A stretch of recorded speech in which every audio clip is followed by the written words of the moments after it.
legendary Super Saiyan, Son Goku! Alright then, we're finally here doing an overall top 10 unit list. Normally I always do LF/Ultra tier list videos specifically, which I will still be doing one for this month once the Summer Ultra for part 3 of this festival does come out and all that, and then at that point I'll do my end of the year Ultra/LF tier list and all stuff. But for now I thought might as well finally do an overall top 10 list, since I know some of you guys are quite curious in terms of knowing what I think of the current meta right now and, you know, my top units and overall in the game. So I thought might as well do one, try things out and all that. So there's that. So obviously not all the units here are gonna be in the top 10, since I believe there's 21 units in total and there's only 10 spots plus honorable mentions. I'm not gonna be putting every other character in honorable mention, so whoever makes it there, it doesn't really matter, honestly. Yeah, anyways, and by the way, if you're curious, whoever's behind me is just MUI, Gogeta, and just, yeah, some of those characters and all stuff. So there's that. So without further ado, let's actually hop into fray of things. I guess we'll start off the honorable mentions. We'll go from bottom to top, I think, to make things a bit more interesting. So a couple honorable mentions I have. Gonna put the boy Ultra Gogeta. Yes, I don't think he's top 10 anymore, just because I think his teams are holding him back as of right now. Maybe if part 3 is actually an Ultra Gogeta Blue or an Ultra Fusion of some capacity, I guess. I stuttered there badly, but whatever. Regardless, let's say if it is an Ultra Gogeta Blue and he's really good and he buffs up fusions quite heavily, then at that point maybe this guy could kind of come back into the fray of things and he can maybe find a spot in the top 10 yet again. But for now, since his team's just holding back big time and all that, I think he's falling off the top 10 as of right now. So sad for me to say that, since I love Ultra Gogeta, but he's the honorable mentions for now. Also Cell, I think honorable mentions. Cooler, sure, can go there. Piccolo as well. By the way, I'm not ranking these in order, I'm just putting these here as just potential honorable mentions and all that. There's that Piccolo. He's still good, obviously, but he's definitely, especially off boost, can just get shredded easily, especially now with Trunks and Vegeta being a unit and them doing slice damage with Trunks specifically. This guy is just gonna get absolutely shredded and all that. So, and also Samazi does slice damage too. So yeah, this guy is just not too tanky right now in the meta, and you know, he's definitely not bad for sure, but there's just a better purple unit for moves, which we will talk about later and all that. So there's also Vegito. I guess we can chuck him there too. And then who else is there? Any characters I feel like chucking in? Yeah, screw it, Trunks, might as well. There we go. I think that's it in terms of honorable mentions, the main ones. Just because some of these other characters didn't make it, that doesn't mean that they're not in contention to be. It doesn't really matter, to be honest. We're here for the top 10 list, so let's finally dive into that. Oh yeah, Rose. I do think Rose deserves to be honorable mentions. He's not top 10 for me personally, but he's close up there. If you were to say Rose is top 10, I can definitely see a case for it, just because his endurance multiplication can definitely be very, very clutch indeed. And he can do some decent damage and all that for sure. And obviously with Future being buffed up, you know, quite a bit, obviously, with the recent update, it definitely gives him value. So you could talk me into putting him top 10. Who knows, maybe I could even change it later. But for now, he will stay in honorable mentions. So there's that. So finally, let's move on to the top 10. Number 10 in my tier list. And then putting androids right here again, just like Rose, they have endurance, or they have the endurance qualification active just all time, so that gives them quite a lot of value. Also, there's quite a few yellows now with Vegeta and Trunks, also future Gohan and all that. So you know, 17 being red, countering them, also nullifying endurance definitely does help. And then guess what? Even versus the blue units, you can just tag switch an 18, and they can do their business still. And also their green cards just being able to nullify special cover changes and all that, just keep the combo going is very, very helpful indeed. So, and also again, their future, so their team got buff, so that does give them a decent bit of value. So therefore, I do think they deserve a spot in the top 10, even though it is number 10 itself. I still think they deserved one. So there's that. So coming in at number 10, androids. Now coming in at number 9, I do think Broly is number 9, the best purple for movies as of right now over Ultimate Piccolo and even Rebel Gohan and all that stuff. Broly's definitely a character for me that it kind of becomes a little bit difficult for me to rank, just because, well, obviously I only have him at 5 stars. So, and he's a very star dependent character for sure. He's probably easily the most star dependent ultra we've gotten as of right now. I want to say, I don't know, just like at 5 stars you can definitely still put in work for sure, but definitely I've seen gameplay of like 10 star plus 14 star Broly's, and he's a completely different beast. So I wanted to give him a spot, might as well, since he's one of the few units in the game that can actually defend himself pretty well, especially with his unique gauge, just disrupting the heck out of the enemy, just lowering their ki, destroying their card, lowering their, or reducing their vanish gauge as well. He can definitely come in clutch heavily as well. So therefore I thought he deserved a spot in the top 10. So coming in at number 9, we got Ultra Broly. Now coming in at number 8, I'm gonna put my boy GT17 or Hellfighter 17, even though I don't even think it's Hellfighter 17, but regardless, GT17. Yeah, anyways, very, very good good unit indeed, a core option on the GT team as of right now. He just helps amplify the team way more. Obviously, Attack Super Saiyan 4s and LF Super Saiyan 4 Goku with them is an amazing trio right now in PvP. Potentially, you could maybe even argue that's the best team in the game if you really wanted to. So therefore, that does give him a decent bit of value. Support's crazy. His utility is just amazing. Also, I will say that healing he gets after the first 40 counts of the match passes by has really come to annoy me. Actually, it really comes clutch more than I expected, honestly. So has a very good ability as well. So just overall, he's definitely a very nice character for sure. He's basically just a better version of Tapion, basically what Tapion should have been for his teams and all. So there's so coming in at number 8. I do have my boy 17. Now coming in at number 7, I have Vegeta and Trunks. Nope, they're not number 1. I don't know if you thought I was gonna put them number 1 or anywhere like in top 2, top 3. I don't know what you're thinking. I gotta be honest. They're a very good unit indeed. I don't want to downplay Vegeta and Trunks. You could definitely make some cases, honestly, that they're not even top 10. I even saw Garach's tier list earlier. I did see that, and definitely an interesting take. I still think they deserve a spot in the top 10 just because they're definitely a very good character for sure. They can dish out quite a lot of damage. They have a decent bit of utility with their green card, especially once they fall below 50% HP and 30% HP, and get their Vanish back as well. So Trunks getting Vanish back on, you know, tag switch from Vegeta to Trunks. Very, very useful indeed. And all that, and just I don't know, they're a very useful character indeed. They definitely have flaws like not getting key on entry. Also, even when you tag switch, they don't even get as much key as like androids or like tag 4s or anything like that. I think they only get like 20 key when they swap, so it doesn't really help in terms of keeping the combo going that much. And obviously they do have special cover change elevation, but it's only for the very first blast you use with either one of the characters, so it's a very small window of opportunity for you to be able to make use of that special cover change elevation. So preferably it would be nicer for you to be able to make use of it for a lot longer and all that. So I don't know, they have a couple flaws, but I still think they're a very capable unit indeed that definitely helped clutch out quite a few wins for me and all that. And they're very, very good indeed. So I thought might as well give them a spot in the top 10. So coming in at number 7, we have LF, Trunks, and Vegeta right there. So there's that. Now number 6, we have the better Yellow Future character, Future Gohan, the character that just never ages out. The reason why I have them over, or I have him over Vegeta and Trunks, is because Vegeta and Trunks are definitely individually, I will say, probably the better character, but I think Future Gohan has more value for his teams, and also just in general his teams are just better. Yes, they do share quite a few of the same teams, being Future and Hybrid Saiyans, but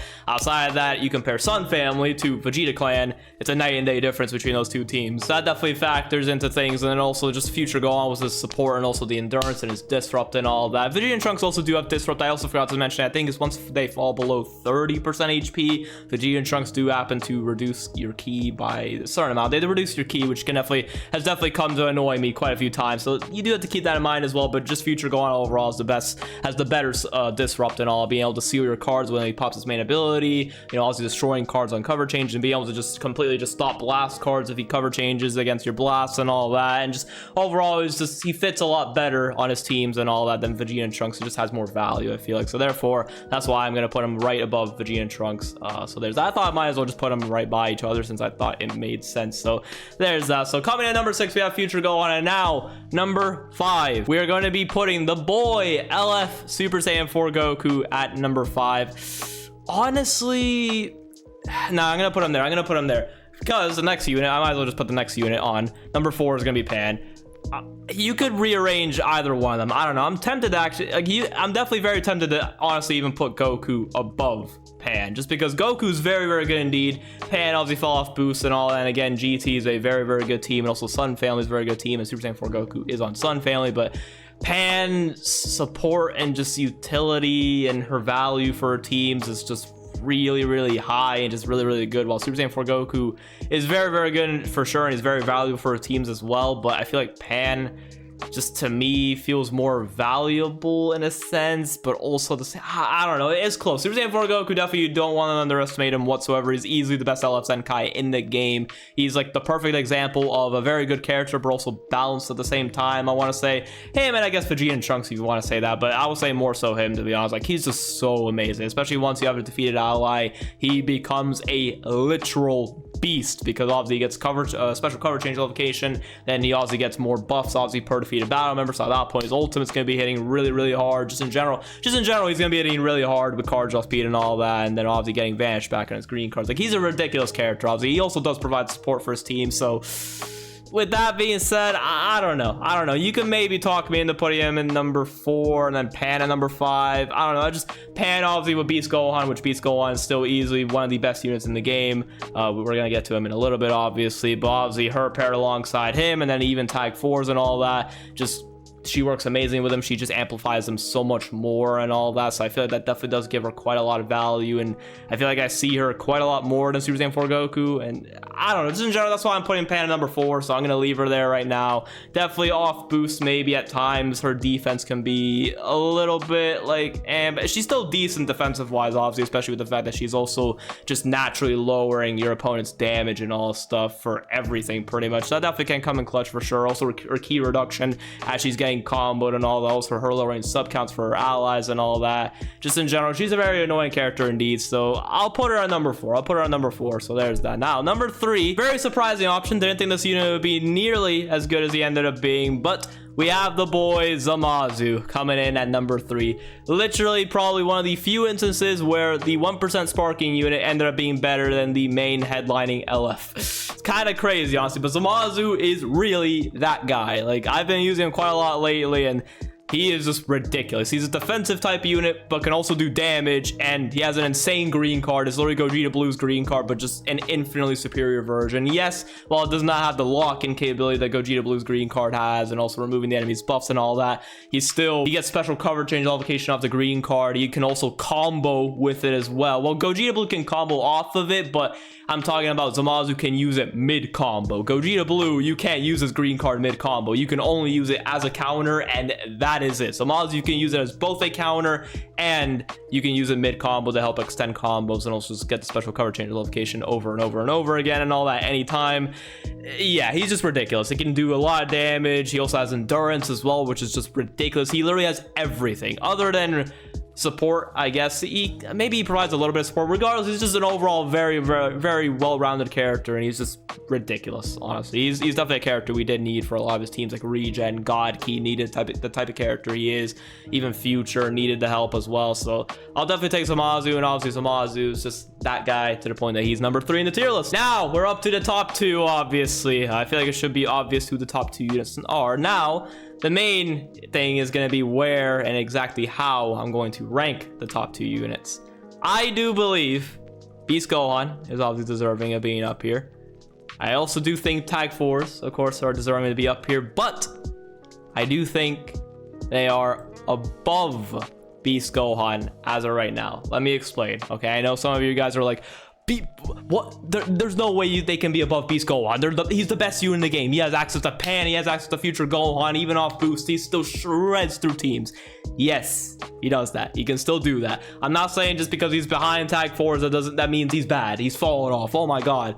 No, he's still very, very ridiculous. Honestly, again, this is a situation where maybe, honestly, if I wanted to, I could put like a new tier and put a gap between like Zamasu and then these guys, and just put them in the same tier list and just put them tied as number 1. Like, I feel like honestly these characters are tied for number 1 as of right now. Again, either which way you want to put it, either Tag 4 is below Beast Gohan and Beast Gohan's number 1, or the other way around, which I'm gonna do personally, is completely fine. I just think Tag 4s are just in a better spot right now just because GT is ridiculous. Honestly, again, like I said, you can maybe even argue GT as the single best team in the game. Sun Family is ridiculous. They have access to Pan, they have access to LF Super Saiyan 4 Goku as well, and they have access to GT17. And in terms of their actual kit, they do a lot of damage. Yes, they can't really tank that well, but then again, Beast Gohan also isn't the craziest tank of all time. And I don't know, I've just found with Tag 4s, personally for me, they feel more like they're able to clutch out matches quite a bit easier than Beast Gohan, at least to me personally, from fighting versus them and even using them myself. Just they're ridiculous, obviously, with their combo extensions and all stuff. Their blue cards restoring vanish, their green cards being very, very clutch indeed. Just being able to get a free combo, potentially healing, getting them a new card. Also, their sub count reduction when the enemy rushes them or throws an ultimate, and then also them locking in the enemy as well, is so annoying. That is such a good ability that you definitely do not want to underestimate, and it's something Beast Gohan does not have. I guess in place of that, Beast Gohan has just him getting endurance when the enemy rushes him and all that, and then the healing aspect as well, which is definitely very very good indeed. And that way, at that point, you know, you don't have to sack off another unit other than tag 4s, I guess, at that point. So yes, I guess, although obviously if you're already LS Super Saiyan 4 Goku, and as long as your enemy doesn't have special cover change notification, you can just very easily just swap in the 4Ku and then get that special cover, the cover rescue active, and then just not have to let anyone die from a rush. So because of that, obviously with that certain pairing on both Sun Family and GT, I do think, I don't know, I think tag 4s as of right now, also the fact that they are being boosted as of right now and Beast Gohan's not, I do think it does give them the slight edge over Beast Gohan. But again, you could definitely argue Beast Gohan above them, and that's completely fine with me. They're both so close to each other that I feel like you could argue whichever you want as number 1 or number 2. But personally for me, I'm gonna put tag 4s as number 1. Just, I don't know, maybe I might do a video on them pretty soon just to kind of see exactly how well they hold up and to see if I do truly believe they're number 1. But as of right now, I was making this tier list, I do think they're number 1. I do think, you know, Beast Gohan's still very, very good, but he's just slightly, ever so slightly. But I don't know. Regardless, this is my final last top 10. In terms of some of the other characters I didn't actually end up putting in the list, we do have Raul Gohan right here. Just Raul Gohan is still good, but he's just kind of like not really quite there yet. MUI is just a situation where his teams have just kind of let him down, and then also not having a form of type neutral really hurts him in a meta where there's a lot of powerful blue characters and all that. So that kind of holds him back quite a bit. This guy I just kind of put on here is just like a bait option, but he's definitely nowhere near the top 10, but he's a good unit. And then obviously same thing with this guy as well. So there's that. I don't know. Regardless, here's my final last top 10. Again, I don't expect everyone to agree with this. Obviously, there's definitely going to be quite a few people that may disagree with certain of my takes and all that. There's definitely like some units that you could definitely even put for honorable mentions that even in the top 10. Heck, Rose definitely has a solid argument to be in the top 10 for sure, and I can definitely see a case if you say so. Even Vegeta and Trunks, there may even be people out there that don't even think they're top 10, and then there's other people that may think they're even top 5 or heck even top 3. Who knows? Maybe there's someone out there that even thinks they're the best unit in the game. I don't think so personally. They're good for sure. They're definitely a good and fun option. They're more so like a balanced type character, but they're just not like the best ever. Like, they're good though. They're very good for sure. So therefore, that's why I ended up putting in the top 10. I feel like personally for me, I think they deserve a spot in the top 10, even though it's a bit lower, you know, on the lower end of the list and all stuff. But I still thought might as well put on the list. So there's that. I don't know. Regardless, hope you guys enjoyed the video. Let me know what you guys think of the tier list and all stuff. Feel free to discuss down below in the comment section. And with that being said, I will see y'all in the next one. Peace out. Have a great one, y'all.